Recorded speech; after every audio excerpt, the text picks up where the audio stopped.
So anong kailangan nating gawin? Pag sinabi ng bangkong, okay, I can finance 80% of that building or 75% of that building, anong ibig sabihin nun? Kailangan lang nating mag-produce ng 25% and we can own it. Where in the world is an opportunity na ganung kaganda ang leverage? Na 25% lang, 1/4% lang ng property value ang bibibigay mo and you own it. Only in real estate. That's how leverage is very, very significant sa real estate investing. You will be blessed by this session. To share my screen. That's actually what I'm studying. Ayan, yan ang discussion natin. Your first million in business. Wow, isn't it exciting? It has so many sessions. Gusto ko tong start natin, this one. Buys a building and lives in it, rents out the whole place. He literally gets paid to live where he is. Don't hate the player, hate the game. So yung sinasabi niya, si Donald Trump daw, he's not buying a house, he's buying a building and live in it and rent out the whole place. He is literally getting paid and not paying what he bought. Totoo naman yun, di ba? Kapag ang binili mo is not, kasi pagka bahay ang binili natin, of course, babayaran natin yun. Tayo yung nakatira doon. Pero pag building ang binili mo, maraming nakatira doon. Magbabayad yun sa sarili niya at magbabayad yun sa may-ari. So that's what he was saying here. You need to learn how to win at the game. Don't hate anybody. Don't hate the game. Don't hate the player. Learn the game. And the game of the wealthy. The rules are stacked for wealthy institutions and wealthy families. And people need to understand what those rules are. Investing, not spending. I'm not going to buy a house. I'm going to buy a company. I'm not going to have a job. I'm going to create jobs. Yeah. Donald Trump, he doesn't buy a house and live in. Iba ang mindset ng mga wealthy people. Kailangan ma-master natin yung yung underwriting calculator. Kailangan natin ma-master yun. May tinatawag din kasi na napkin calculator. Narinig niyo na ba yun? Mm-hmm. Sa papel lang, kapirasong papel lang siya nagra-write eh.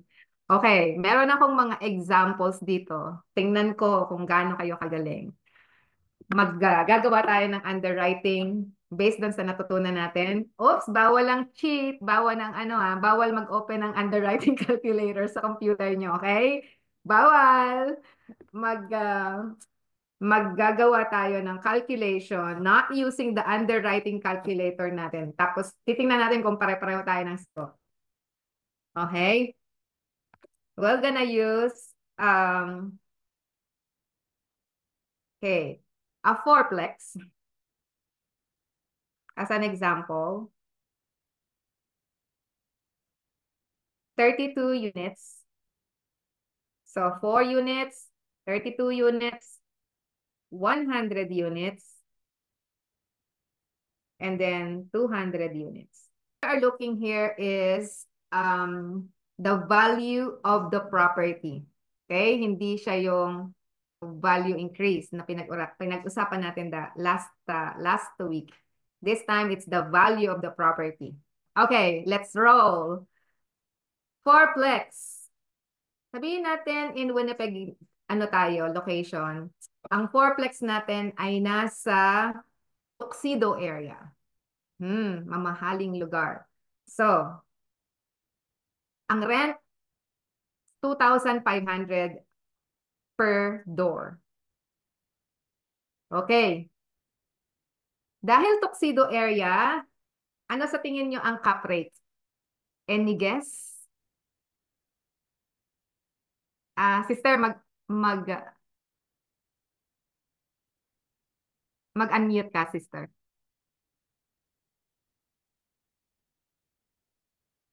Ay, nawala. Ayan. Hello? Ayan. And Hello? 4%? 4%? 4%? Pwede.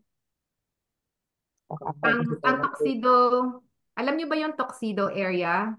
Anyone who doesn't know Tuxedo area? Merong hindi alam ang Tuxedo area? Yung mga mayayaman. Mayayaman daw, mga Jewish. Mga Jewish, mga mayayamang lugar. Lugar yun. Taga doon tayo. Taga doon ay? Yes. Taga doon tayo. We're rich. Diba? So, normally, pagka Tuxedo ang location, depende sa age ng building, naglalaro siya between 3 to 4% cap rate. Okay, so tama yung ating yung ating range. So between 3 to 4%.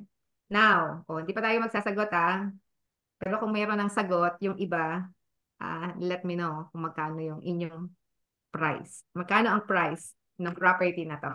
Sige nga. Ano pa kulang natin dito? Ilang units? Sorry, sister. Ilang? 4? Ilang units? 4 units. 4 4 units. units. Magkano ang rent? 2,500. Per ano? Ba, maganda. Aha. So sabihin na lang natin, just for the sake of computation, aapat lang, puno naman yung Walang vacancy. walang vacancy. Kasi pag nawala yung isa dyan, 75% agad.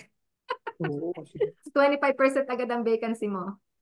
Ilan ang expenses? Ang expenses natin sa Winnipeg, pagka mga fourplexes kasi, minsan taken care of ng tenant yung kanilang mga bills.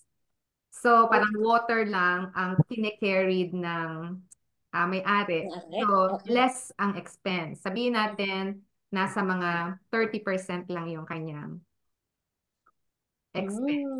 Magkano ngayon ang presyo? Sige nga. Ilang cap rate? 4 lang or 3? Gamitin natin yung 3. Let's use 3%. 3%. Absent ata ako niyan Sister, papakopyahin na lang kita. Hinahanap ko sa sinulat ko, hindi ko makita yung ibig sabihin eh. Absent ata ako niyan Papakopyahin na lang kita. Ay, nako.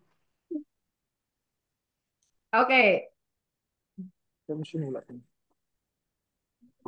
Magkano ang price natin?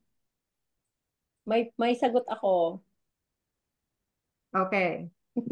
Sige, hati na lang tayo sa sagot. Sige. Bili mo ako merienda, sister, mamaya Merienda, mamaya. Turon. May bayad ng pakopya. Papakopyahin kita. Ang saya. Sabi ko sa'yo, absent ako niyan nun eh. O, nakapikit ako. Sinulat mo na yun. Hindi lang. Diba? Sige. How much is the price? Okay. Ilan daw, sister? Sige, sumagot tayong lahat. Uunahin ko muna si Sister Yung Maria, kailangan nagko-compute ka pa. Sige, unahin ko Naku, wala akong sagot. Naghahanap ako ng sagot. Huli na ako. Bawal ang mangopya. Bawal ang mangopya. Hindi ko mabasa yung aking nahanap din eh. Rommel, you have an answer? Sino may answer dito? Sister, ikaw na. Sige, ikaw sumagot na isang. Yeah, me, Ako? you. Kasi dahil ngayon ka lang ulit umattend, marami kang absent. Ewan ko kung tama itong akin. Sige. 4 units, 2.5 ang rent. So ang gross 2.8 million. Okay. Any other answer na hindi 2.8 million? Hello, Joe. Hello, Flo. Hello, good evening. Good evening. Evening. Meron kaming ngayon, exercises. Pinapahirapan ng bawat isang gumawa ng math. Sabi ni Orly, nandito si Orly, sabi niya, absent daw siya pagka math. Ay, ako rin yan. Ako din. Wala na. Brother Orly. Yung dalawa. Hindi na tayo Magsama kayong dalawa. Okay. Pasang-awa na lang. Joe, meron tayong kino-compute. We're may computing the value of a Meron kang formula. property, fourplex siya, 2,500 per month. Dahil nasa tuxedo yung neighborhood niya, nasa 3% cap rate tayo. Dahil ang mga tenants ang nagbabayad ng majority of the expenses, ang expense rate lang natin is 30%. Parang yung tax lang, insurance, and some other things. So, how much is the value of the property? Underwriting calculator, hindi pwedeng gamitin. Okay? This is a napkin calculator na tinatawag. Tingnan natin kung makakagawa tayo ng ating value. Okay. Si Romel, may sagot na yan. Ayaw lang sumagot. Wala sagot. Wala ka pang sagot din? Wala akong, kailangan kong Ano pa may calculator. sagot? Sister Shawnee. Do you have an answer? Absent po ako nung tinuro eh. Sorry, See? teacher. Okay, balik. Wala, papasawa na lang kami. Babalik ako sa course. Ala. Mukhang hindi nyo nire-review yung course natin. Kaya Asan ba yung papagalitan tayo ni Uncle. Ito na formula, oh. Ayan, oh. Ayan, formula mo. Example. Di ba? Okay, let's go back to the formula. Okay, game. Oh, sige, game. Makikinig na ako. Game, all right? Let's compute how much is the rent per month. Okay, paano yun? 4 times 2,500, how much per month? Malaki. Okay. 10,000. 10,000. Okay. Times 12. Kasi there's 12 months in a year. What? So that's how much? 120. 120,000. Mhm. Okay, very good. Dahil 100% occupied siya, 120,000 pa rin. Wala siyang vacancy. Okay? Gagamitin natin 30% ang expense. So, ang magkano matitira sa income natin? 70% nung 120,000, which is 84,000. And Yeah. then you have to divide 84,000 by cap rate. NOI natin yung 84,000, correct? Mhm. I-divide Divide natin by siya sa cap rate kasi doon natin malalaman kung magkano yung price. 4% yung cap rate. 3%. 3%. Ay, tumas na ako. 3% ang cap rate. So, lalabas na price natin is how much, Sister Shoni? 84. Wait, a second, teacher. Mahina. Ano to? 2,800,000. 2,800,000 ba? Yeah. Okay. Pareho kayong Sister Berna. Same computation mo, Romel? 2.8? 2.8 din sa akin. Oo. 2.8 din. Okay. Oo. Yay! Yay. Marunong na. So, Okay. 25,000 ang rent. Very Sabi good. mo yung formula niyan. Ay, pinagagalitan ako rito. Question. Okay. Now, I have a question. Yan. Familiar tayo sa Tuxedo area, di ba? Mhm. I-divide nyo ang 28 or 2.8 million by 4. How much ang price per unit? 700,000 ba? How much? 700,000? Tama ba yun? Change lang ang cap rate? No, sister. I-divide lang yung amount ng property, Ng value ng property divided by ilan? divided by the number of units. Oh, 700,000 per unit. 700,000 per unit. Ganyan ba mga presyo ng bahay sa Tuxedo? Yeah. yeah. Maaari. 700. Maaari. Pinakamura Kasi- yan. Pinakamura yan sa Tuxedo. 700,000. Yeah, because houses in Tuxedo is ranging between 9 to 1 million. Ganun na yung presyo ng mga properties Oh, doon. my. Kaya, ang mga property doon are huge properties. Now, here's the thing. If you will be renting it out for 2,500 a month, do you think you're gonna cash flow? Sa isang unit? 25 a month? Kasi we need to the mortgage. Okay. So, kung wala kang utang, of course, kung wala tayong utang, meron tayong how much per month? How much per month? How much per month? 10,000 10,000. net. Per month. Yeah, 10,000 yan. 10,000 Hindi, gross. less the expense, Less the expense. So, meron tayong 7,000 7,000 per month. per month. Kung wala tayong utang. If no, yeah. So, kung meron tayong 7,000 a month times 12 months, that's 84,000, di ba? Yun yung kanina natin na NOI. Papayag ka ba na naglabas ka ng 2.8 million? Tapos, ang iyo lang income ay 3%?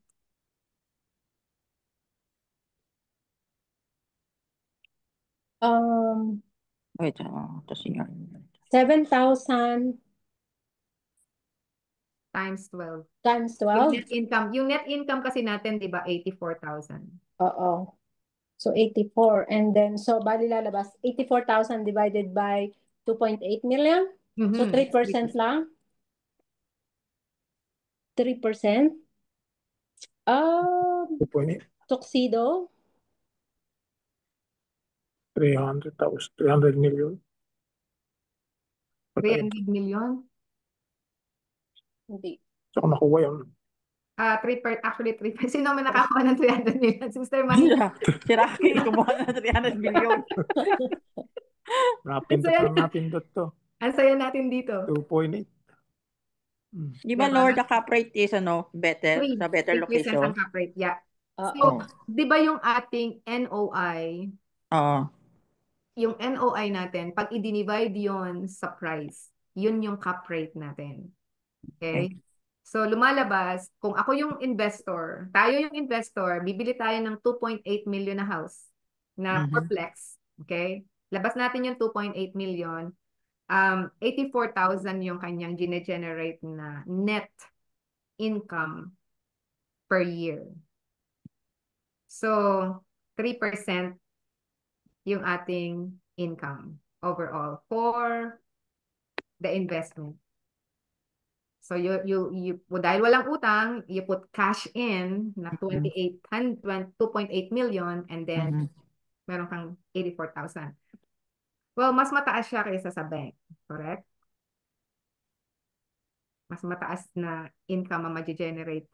Sister, saan uli nakuha yung 2.8 million? Saan mo dinivide yung 84 million, 84,000 divided by 3. 3%. Okay, there you go.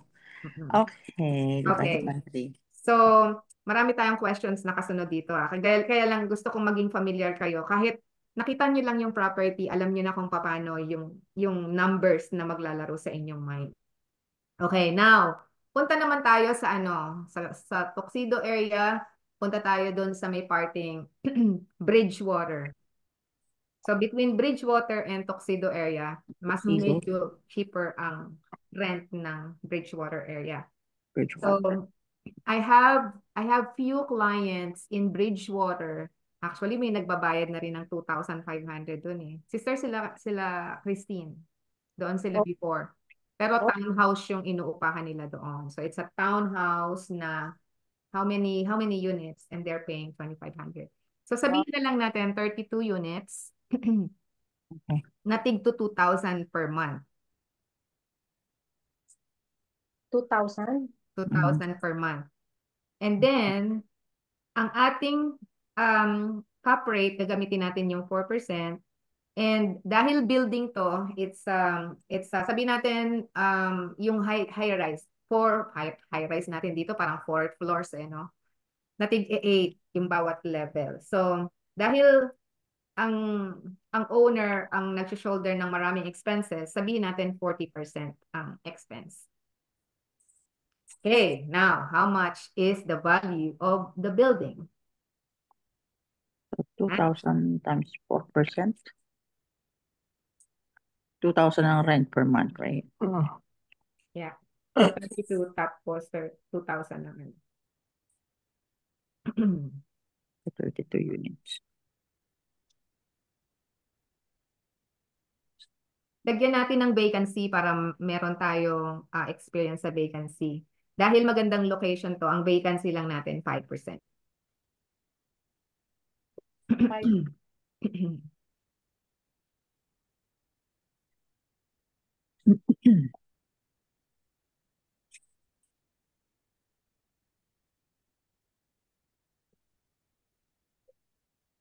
5% ang vacancy.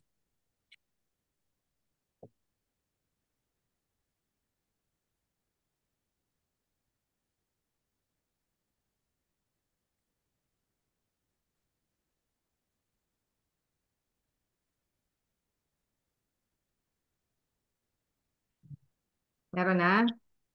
Sino na may answer? Answer me. Ay, Sino ang may answer? Sister, sige. hirap yan ha. Maraming Nasan si Brian? Nawala si Brian. So 32 units. Outlet. 2,000 average. Mhm. Tapos may vacancy na 5%. Mhm. May ilang percent ang expenses? 45? 40. 40%. Mhm.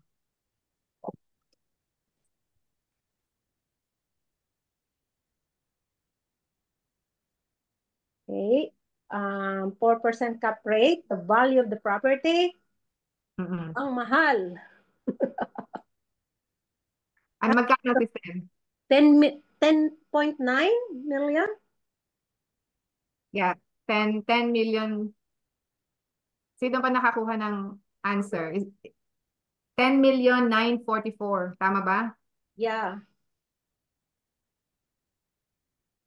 Mhm. So, ang per unit, Now, per unit is how much? divided by 32, 342,000. Correct. So, ganyan ba ang value ng mga properties sa Bridgewater area? Mahal na rin doon, di ba? Mas mahal ang mga properties sa 700, Bridgewater. 800. Kaya pag makakakita tayo ng building na 32 units in that location, na ang presyo lang is between 10, 11, or 12 millions, that's a good price. Okay? Okay. So, yan natuto na kayo. Nakakasunod ka, Jo? Alright, that sounds good. Pareho tayo ng answer, Romel. Did you get the same answer? Kind of, yes. Kind of. Still trying to figure out in the paper. Okay.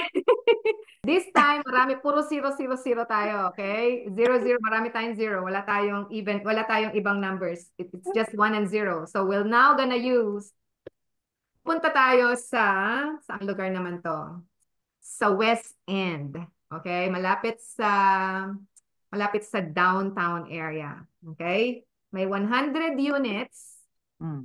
Okay. So, 100 units na tig 1,000 ang rent per month. O, yan na, pagka naman talaga. Okay. And then, dahil downtown area, anong history natin dito? Sa downtown, medyo mga tao parang ayaw doon sa area na yon, mataas ang vacancy. So, gagamit tayo ng 10% vacancy. Ilang units, sister? 100, sister. Uy, dami. Okay. Okay? Magkano po yun, rent? Ha? Magkano yun? 1,000. 1,000 per month ang rent. And then, this time, Ang cap rate. maraming gastusin yung may-ari dahil maraming nasa basag na bintana, Daming nabanda na. maraming mga nag-graffiti sa wall. So, may mga Binabato ganong yung mga TV expenses. sa bintana. Yeah, so ngayon, ang expense natin is 50%. Okay, expense ratio. Now, what about cap rate pagdating sa downtown? Ano sa tingin nyo? Higher cap rate ba? Wow, marunong ang sister ko, di ba? Digo ko. Binabasa ko yung pinag-aralan. Nabasa niyo yung pinag-aralan namin noong January. I think January 9. January, January 9, sister. Oh. di ba? Taglamig pa na yun. Frozen pa yung kanyang utak. Exactly. So, ang cap rate sa downtown is ranging between 8 to 10%. Wow. Okay? So, sagarin na natin kasi ba gusto natin madaling mag-compute. Gawin natin 10%. Okay? Cap rate. Ayan. O sige, now, how much is the price of the property? Let's go. Calculate labas. Ang calculator. Bawal to calculator. O bawal ang calculator. Pero sa akin di bawal. Hindi, okay lang ang calculator. Wag lang natin gagamitin yung ating underwriting calculator. Underwriting ni calculator. Uncle. Kasi ano yun eh, cheat sheet yun eh, di ba? Cheat sheet. Okay. Okay, guess. 4,800,000. 4.8. Okay. Sige, let's any other answer? Kay Romel, 5.4. 5.4. Sister Berna, ano sa'yo? 5.4. 5.4. Okay. Dalawa ang 5.4. And natanungin natin kung bakit nakuha ni Jo yung 4.8. Sige nga, Jo. So income is 100 units times 1,000 per month. Aha. They want times 12. Yeah. They want 1,200,000 ang income. Minus 10%, minus 10% vacancy, which is 120,000. Minus 50% expense is another 600,000. So ang NOI, is it NOI?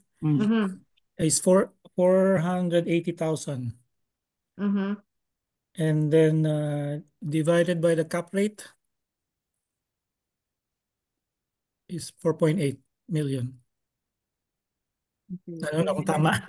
100 times 1,000 times 12 months.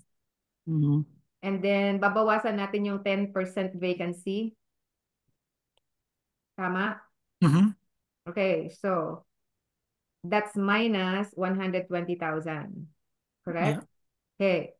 So, from the 1,080, Sa sa 1,080,000, kasi ang understanding dito, yan, that's a good discussion, okay? Pagka vacant ang property, ibig sabihin, ang expense nun, stop. Walang gumagamit ng water doon, walang gumagamit ng lights doon, walang gumagamit o hindi basta na walang expense doon sa units na yon. So hindi natin isasama yung total amount ng gross rent doon sa expense ratio. Nagets mo, Joe? So, doon natin kukuhanin yung expense ratio doon sa natitira net of vacancy. Yeah, effective. Ang tawag doon is effective gross rent, EFI, or EFG, or EFR, EFI. Effective, effective rent, tawag. So, anyways. So, 1,080,000 times 0.5 kasi 50% yung ating what's this? Expense. Diba? So lalabas 540,000. Now then divide it by 1% or 0.1 dahil 10% cap rate. So that's 5.4 million. Okay? So nagets, 'di ba may mga learning sa bawat ano natin, sa mga kino-compute natin na yan. So pagka hindi ginagamit ang units, hindi natin siya isasama doon sa expense ratio. Let's go to the fourth one. So 1,000,005. So magkano yung ating value doon? For 5.4. 5.4. 5.4 tayo. Okay. 5% expense. So now let's go to yung 200 units sa fourth example. Ang 200 units matatagpuan natin sa may Garden City area. Oh, wow, sana makakita tayo nito. Ang rent dito is 1,800. Sabihin na lang natin 1,800 per month. Okay? Vacancy dahil Garden City area, hindi masyadong mataas. Let's put 5% vacancy. Ang expense, ang mga tenant may kanya-kanyang kontador, okay? Sila yung nagbabayad ng kanilang mga lights and heat, okay? Pero water taken care of by the owner. So ang expense ratio niya 35%. And then ang cap rate ng Garden City 5%. Ang gagamitin natin. Okay, magkano ang presyo ng building? Ang mahal, 53 million. 53 million. 352. 352. Yeah. Did you get the same? Joe, ikaw, nakuha mo the same? Si Romel. 360. Nakuha niyo lahat? 53,352? May exam pa naman tayo sa kasunod pa naman yung next 10 minutes may certification, may exam.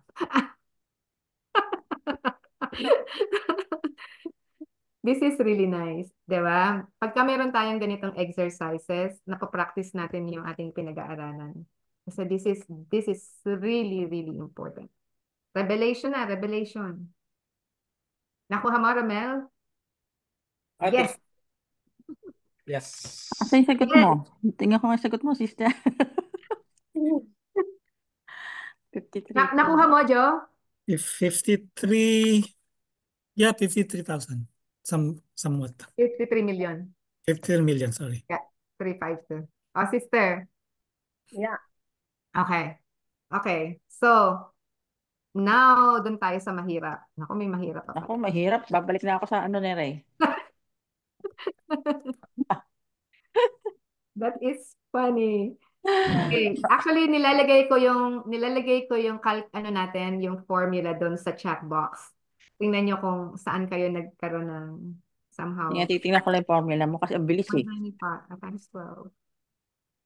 Huwag niyong kalilimutan yung times 12 kasi yun ang kalimitang nagkakamali ang maraming nag-underwrite na beginners. Kasi ang tinitingnan, laging monthly lang. So, laging isang taon ng consideration lagi natin once na nag-value tayo ng property. We have to understand this. Kasi this is really, sabi nga, ang underwriting is napakasimple. Let's go to our cheat sheet dun sa ating underwriting calculator. If you have it with you, kung tama yung sagot natin. How many units yung una natin? 4 units. Nakikita niyo yung aking screen. Okay. So, 4 units, $2,500. Wala tayong other income. It's a fourplex. And then, 100% tayo ang occupancy natin. And we have, dahil nagbabayad sila ng sarili nilang mga bills and konti lang ang expense natin, 30%. And ang ating cap rate, dahil tuxedo area to, is 3%. Diba? Panalo. Yay, panalo tayo. Panalo, biglang ganun. Tama tayo. 2.8 million. Okay. So, next example is 32 units. We have, so nasa Bridgewater tayo, 2,000 per month. Wala tayong other income. Hindi tayo nag-consider nun. Ang occupancy natin is 95%. Sorry, 95%. Magkano expense natin? 40%. Kasi it's a high-rise building. Now, ang cap rate sa Bridgewater is 4%. Magkano yung ating presyo? Tama din. Yay! Good, good. 10 million. 10,944,000. So we got it. Okay. Again, yung ating 100 units.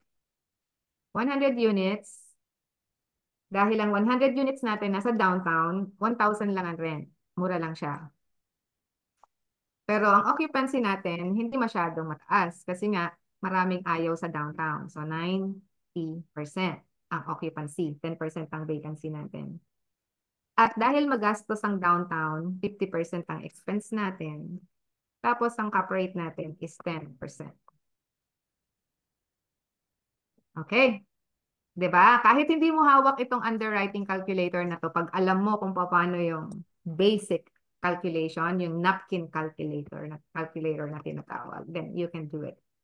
So last but not least is yung 200 units na 1,800. Nasa Garden City yung lugar. Wala tayong other income, ang occupancy natin mataas, 95%. Ang expense ratio natin, hindi ganun kataas kasi may kanya-kanyang kontador yung mga nakatira. So they pay their own bills. Ang cap rate ng Garden City is 5%. So we got 53,352,000.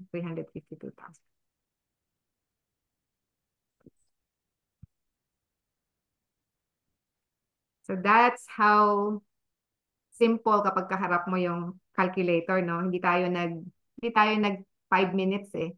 Parang fill in the blanks. But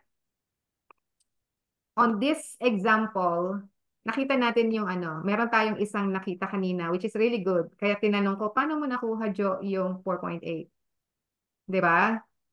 Paano mo nakuha yung 4.8? We learned from it. Lahat tayo, natuto tayo doon. Bakit natin lalagyan ng expense yung mga units na vacant? Pwede din natin sabihin yun eh. It can create actually an argument na pwede natin sabihin, teka, stop na natin to. Kung Okay. gusto mong maging conservative, Pwede. Or pwede din nating sabihin na, kasi kahit hindi ginagamit yung unit na yon dahil some of, tawag nito, let's say, meron pa ring somehow maintenance or something like that na kailangan gawin doon sa unit na ginagawa. Parang, okay, hindi na, normally naman pagdating talaga sa apartment, tawag nito, especially the building, pagka nag-maintain yan, one time, lahatan.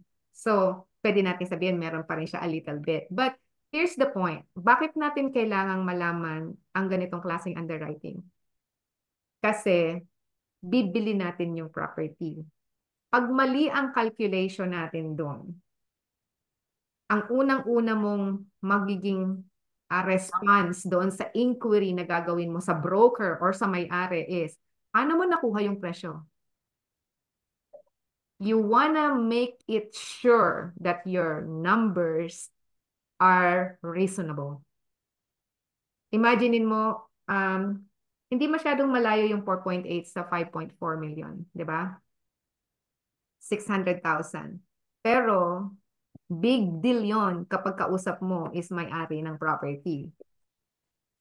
And even tayo, if we were gonna own a property, may-ari tayo, tapos ine-expect mo ganitong presyo. I was like, bakit nagkaganon? Binawasan mo ako ng kalahating milyon? What's the big deal? Diba? Yung 600,000, pwedeng hindi siya big deal kung ang pinag-uusapan ay 50 million or 60 million. Ang 500,000 doon is just what? A fraction. Pero pagka 600,000 tapos 5 million, that's 10%, more than 10% ang tinatanggal mong value ng property. So, yun yung significance ng calculation, yung underwriting na yan. And we have to master that skill kung gusto talaga nating maglaro, master the game, sinasabi nga ni Uncle kanina, di ba? Be in that game, maging ka doon, maging master ka ng game na yan sa real estate. Kasi that's a very important numbers pag pinag-uusapan ng scaling. So hindi natin diniscuss yung iba pang items nito. We're just working on kung sakasakaling, okay, makakabili tayo ng ganitong property in this neighborhood, i-divide mo by the number of units. Kung, just for the sake of example, oh my goodness, 7 o'clock, parang saglit lang. Pagka talaga calculation, ang bilis no, ng time. Ito yung point of view nito. Example na natin yung building that we have in the Garden City area. Ang presyo ng mga bahay sa Garden City area, kung gugustuhin mong makakuha doon at today's market, bihira ka nang makakakita ng 400,000 na maganda at decent. Majority of the time, nasa 430, 450,000 in the Garden City area.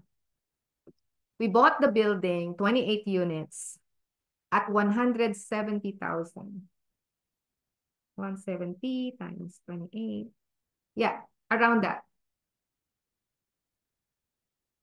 Compare mo yung value na yon doon sa mga property na nasa Garden City area. Do you think it's a good deal?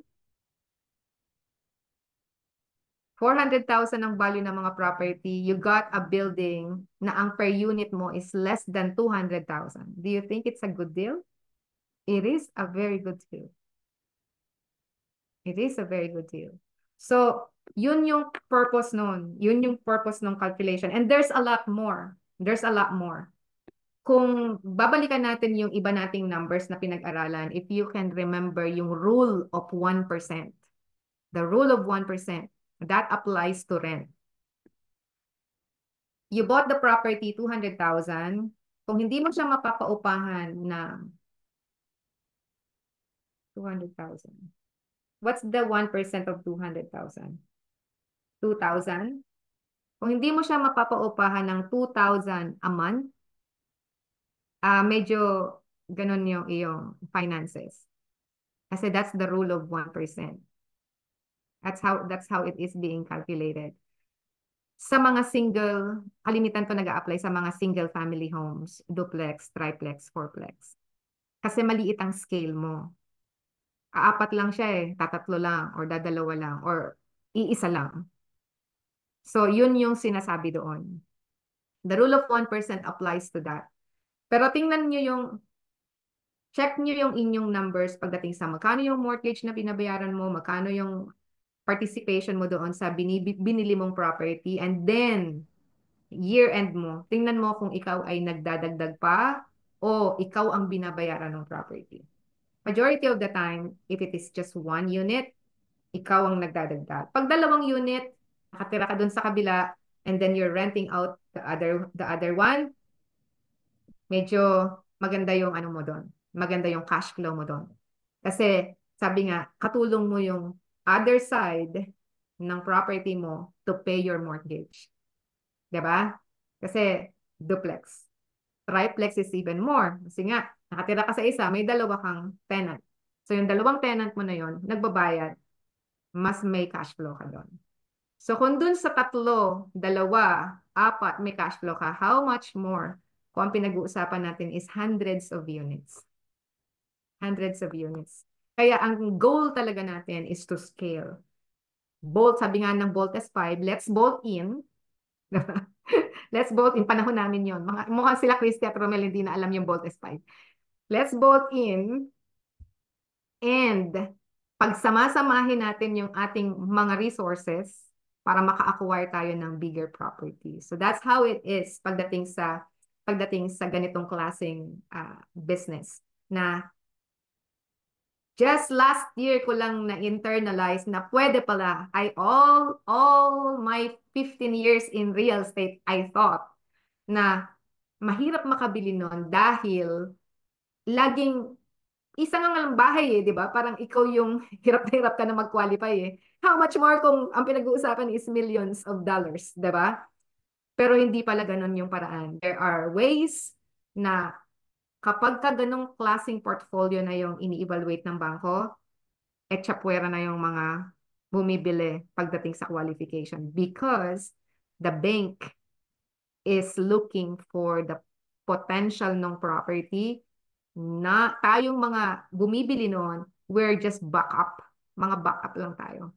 Okay? So in the layman's term, ganun lang ang role natin doon. So anong kailangan nating gawin? Pag sinabi ng bangkong, okay, I can finance 80% of that building or 75% of that building, anong ibig sabihin nun? Kailangan lang natin mag-produce ng 25% and we can own it. Where in the world is an opportunity na ganun kaganda ang scale ng, leverage, not scale. Ganun kaganda ang leverage. Na 25% lang, 1/4% lang ng property value ang bibibigay mo and you own it. Diba? Only in real estate. That's how leverage is very, very significant sa real estate investing. Okay, more Q&As next week. Kaya mag-review kayo ng inyong nung pinag-aralan natin. Okay? Actually, pinaparush ko nga yung video editor ko. Sabi ko, sana ma-upload mo lahat doon sa YouTube channel tsaka sa page ng mga kagaya natin na nag-aaral para at least ma-refresh tayo doon sa past nating sessions. Pag binabalikan ko ngayon, sabi ko, oo nga, no, tama. Natututo pa rin. Ako nga ang nagsasalita doon, natututo pa rin ako sa sarili ko. But anyways, that's how it is. Learning is something that unstoppable. Kailangan dire-diretso tayong mag-aral.